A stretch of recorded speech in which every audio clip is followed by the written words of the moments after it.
تعلیم قرآن کے لیے خوبصورت لمحات، ساعتیں اور اوقات عطا فرمائے۔ اللہ کے حضور دعا ہے کہ اللہ تبارک و تعالی ہم سب کو تا حیات پانچوں وقت کی نماز کے ساتھ ساتھ اللہ تعالی تا حیات اسی طرح قرآن مجید کے درس اور اس کی تفہیم و تعلیم بھی ہم سب کو نصیب فرمائے۔ وہ آیت مقدسہ جس کی ہم نے تلاوت کی تھی، آیت نمبر 110، جس میں اللہ رب العزت نے نماز اور زکوٰۃ کا حکم فرمایا ہے۔ آج پھر سماعت کر لیں، مفسرین نے یہ بھی لکھا ہے کہ نماز اور زکوٰۃ کا اکثر حکم اکٹھا آیا ہے۔ جو شخص زکوٰۃ نہیں ادا کرتا تو ممکن ہے اس کی نماز ادا کی ہوئی ہی قبول نہ ہو، یعنی کیونکہ ان دونوں کا حکم اکٹھا آتا ہے اکثر، نماز اور زکوٰۃ کا۔ فرماتے ہیں کہ ایسے ہے کہ وہ اگر نماز پڑھتا ہے زکوٰۃ نہیں دیتا تو ایسے ہے کہ جیسے اس کی نماز ہی قبول نہیں ہوگی، یا زکوٰۃ دیتا ہے اور نماز نہیں پڑھتا تو گویا اس نے، یعنی ایسے ہے جیسے اس کی زکوٰۃ قبول ہی نہیں ہوگی، کیونکہ یہ حکم اکٹھے ہیں۔ تو کوئی بھی چیز اکٹھی ہو، جیسے ایسے ہی ہے جیسے آپ جو ہے کچھ نماز پڑھیں اور کچھ چھوڑ دیں تو نماز تو ادا نہیں نہ ہوگی، اس لیے مفسرین نے فرمایا کہ اس کا حکم اکٹھا ہے۔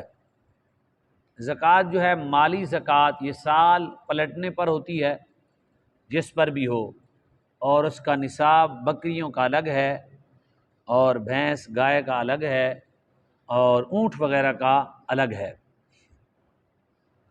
اور زمین سے نکلنے والے جو اناج ہیں ان کا جو ہے ان کی زکوٰۃ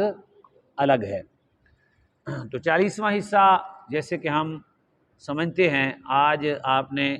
زکوٰۃ کے تھوڑے سے مسئلے بھی سماعت کر لیں۔ ہم نے نماز کے بارے میں بات کی تھی تھوڑی سی، آج زکوٰۃ کے بارے میں آپ سماعت کر لیں۔ صاحب نصاب ہر وہ شخص ہوتا ہے جس کے پاس، ہم میں سے ہم جو لوگ ہیں، جس کے پاس 4 چیزوں میں سے کوئی چیز ہو: سونا ہو 7.5 تولے، چاندی ہو 52 تولے، یا اس کے پاس مال تجارت ہو 52 تولے چاندی کی قیمت کے مطابق اس کی دکان میں مال پڑا ہو، اور یا اس کے پاس اتنا پیسہ جمع ہو، یا تھوڑی سی چاندی ہو، تھوڑا سا سونا ہو، دکان میں تھوڑا سا سامان پڑا ہوا ہو اور کچھ پیسے گھر میں جمع ہوں، چاروں چیزیں مل کے 52 تولے چاندی کی قیمت کو پہنچ جائیں تو وہ بندہ اس دن صاحب نصاب بن جاتا ہے۔ ہمارے ہاں یہ بہت بڑی خطا ہوتی ہے کہ یہ کسی کو معلوم نہیں ہوتا کہ میں صاحب نصاب کب ہوا، یعنی مجھ پہ زکوٰۃ فرض کب ہوئی۔ یہ حساب لگاتے رہنا چاہیے، جن پر زکوٰۃ فرض ہے تو فابہا، جن پر ختم ہو گئی ایک بار تو وہ حساب لگاتے رہیں گے کہ قرضہ کتنا ہے، میں نے لینا کتنا ہے، میں نے دینا کتنا ہے۔ کیا ایسا تو نہیں ہو رہا کہ مجھ پر کہیں میں صاحب نصاب تو نہیں بن گیا؟ اگر صاحب نصاب بنا ہے، اس ٹائم کو بھی نوٹ کرنا ہے، 1:53 اور 41 اور آج تاریخ کیا ہے جی؟ 28، وہ چاند کی 10 نہیں ہے، ہاں چاند کی آج کیا ہے جی؟ 10 ہے، تو چاند کی ہم نے دیکھنی ہوتی ہے، تو یہ ٹائم نوٹ کر کے 10 تاریخ اور دن ہم مقرر کر دیں گے بھی ہم آج صاحب نصاب ہو گئے۔ آنے والے سال تک ہم کروڑوں پتی ہو جائیں،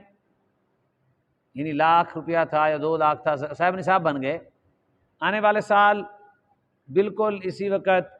اس ٹائم اور اس دن کو، 10 تاریخ کو جو ہے وہ سفر کی 10 تاریخ کو ہمارے پاس تھا، جب ہم صاحب نصاب بنے تھا 3 لاکھ، جب اس دن کو آئے تو ہمارے پاس تھا 1 کروڑ، تو زکوٰۃ 1 کروڑ کی ہی دینی پڑے گی، بھلے ایک لمحہ پہلے 1 کروڑ آیا، ہیں آپ اس کے مالک، تو زکوٰۃ آپ کو کتنے کی دینی پڑے گی؟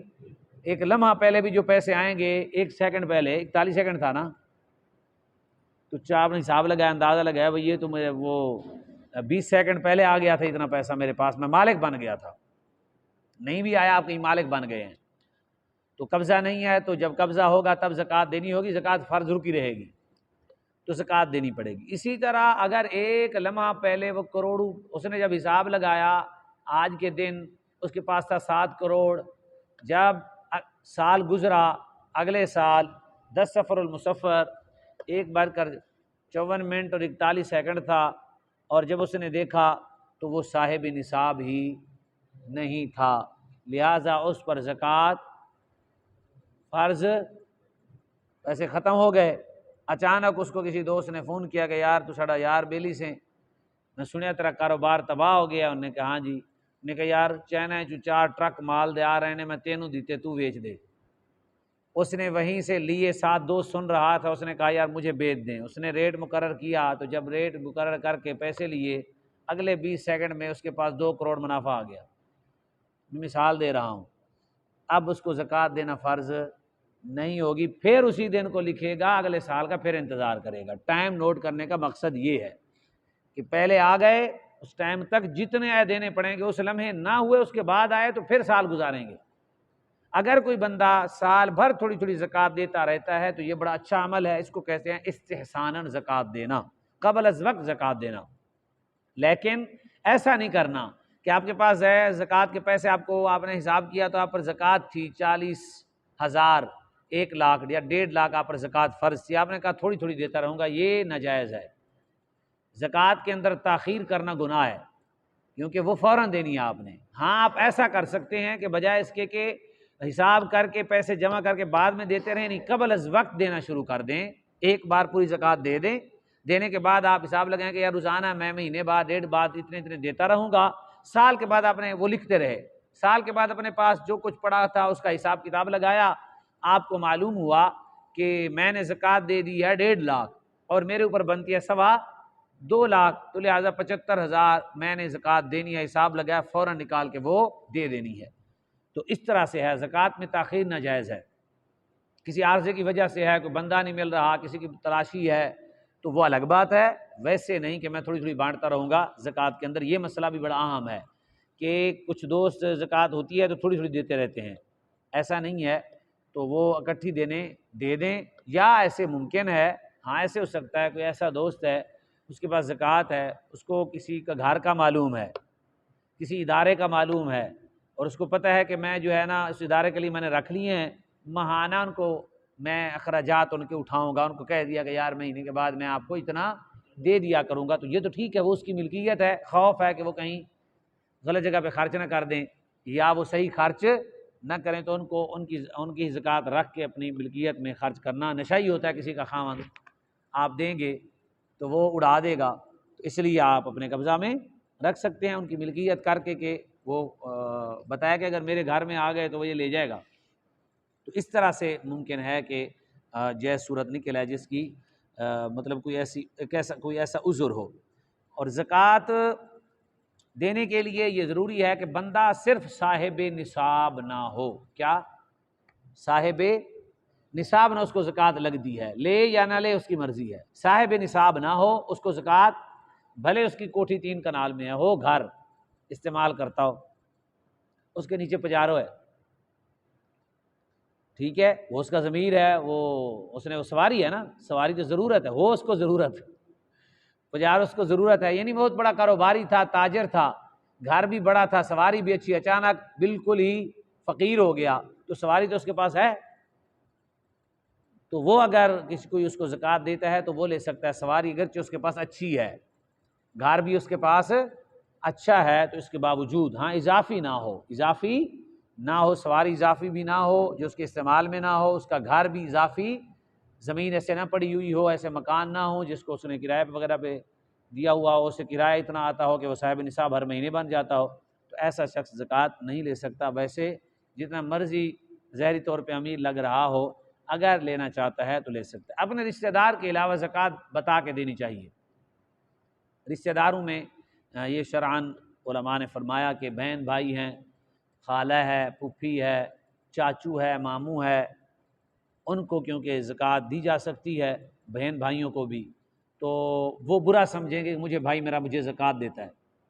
تو اس لیے ان کو بغیر بتائے، ان کی تحقیق بھی ہوتی ہے نا، ماموں چاچو کو بندہ جانتا بھی ہوتا ہے، عام لوگوں کو نہیں جانتا ہوتا، اس لیے وہاں بتانا ہے، اور ان کو وہ نہیں بتائے گا تو کوئی مسئلہ نہیں ہوگا۔ حقدار بھی یہی ہیں، قریبی رشتہ دار، بھائی بہن ہیں، اور پھر اس کے بعد اسی طرح رشتہ دار، اپنی اولاد کو نہیں دے سکتا زکوٰۃ، اپنی اولاد کی اولاد کو بھی زکوٰۃ نہیں دے سکتا، اپنے ماں باپ کو زکوٰۃ نہیں دے سکتا، اپنے ماں باپ کے ماں باپ کو بھی زکوٰۃ نہیں دے سکتا، ان کی خدمت کرے گا، ماں ہے، باپ ہے، نانی اور نانا ہے، دادی اور دادا ہے، اگرچہ ان کے اوپر ہوں، وہ سب کے سب ان کو زکوٰۃ نہیں دے سکتا، اپنے بیٹے اور بیٹی کو نہیں دے سکتا، بیٹے کی اولاد کو نہیں دے سکتا، بیٹی کی اولاد کو جہاں تک مرضی جائیں وہ آگے، بھلے 4 نسلیں بڑھ جائیں، کسی کو زکوٰۃ نہیں دے سکتا، اپنی اولاد کو اور اپنے ماں باپ، اوپر جتنا مرضی چلے جائیں، نیچے جتنے مرضی آگے نسل بڑھ جائے، ان کو زکوٰۃ نہیں دے سکتا۔ اس کے علاوہ بہن بھائی کو، ماموں کو، چاچو کو، پھپھو کو، خالہ کو، ان سب کو زکوٰۃ دی جا سکتی ہے۔ اس کے علاوہ